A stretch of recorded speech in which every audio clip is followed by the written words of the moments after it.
இப்போ இருக்கிற சூழ்நிலை வாலி பிள்ளைகள் என்ன பண்ணுறாங்க, ஆமென், சகோதரிகள் என்ன பண்ணுறாங்கன்னு சொல்லிட்டு அழகாக ஆவியானவர் பேசினார். எத்தனை பேர் ஆமென் சொல்கிறீங்க? ஃபோனில் நம்ம என்னென்ன பண்ணணும், நம்ம என்னென்ன பண்ணுறோம், என்னென்ன பேசுகிறோம். நேற்று தினத்தில் கேட்கும் பொழுது ஒரு வாலிப பிள்ளை அவர் சொல்கிறார், வாலிப பிள்ளை எத்தனையோ தடவை அந்த ஒரு பாஸ்டராக இருந்தால் என்ன பண்ணணும், விசுவாச மக்கள்லாம் ஓடணும். எத்தனையோ தடவை ஒரு போலீஸ் ஸ்டேஷன்லாம் போயிட்டு நின்றுருக்காராம் விசுவாச மக்களுக்காக. ஒரு தடவை அங்கே வாலி பிள்ளைகள் ஏதோ ஒரு இதுக்காக போய் நின்றுருக்காரு.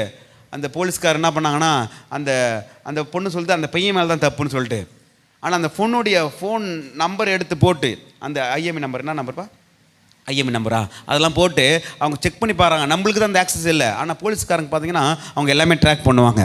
நாம் நினைக்கலாம் நம்ம ஹிஸ்ட்ரி டெலீட் பண்ணிட்டோம், நாம் நினைக்கலாம் டெலீட் ஆள் கொடுத்து நினைக்கலாம். ஆனால் ஏதோ ஒரு இடத்துல சர்வரில் சேவ் ஆகி கொண்டு இருக்கிறது. நம்ம என்ன பார்த்து கொண்டு இருந்தால், நம்ம என்ன செய்து கொண்டு இருந்தால், நம்ம என்ன பேசி கொண்டு இருக்குன்னு சொல்லிட்டு அந்த போலீஸ்காரர் எல்லாமே லிஸ்ட் எடுத்து போட்டு காக்கும்போது அந்த பாஸ்டர் அப்படி வாய மூடிட்டாரு. பெண் பிள்ளை எத்தனை பேர் ஆமென் சொல்கிறீங்க? அந்த பையனில் அக்யூஸ்டு, இந்த பொண்ணு தான் அக்யூஸ்டு.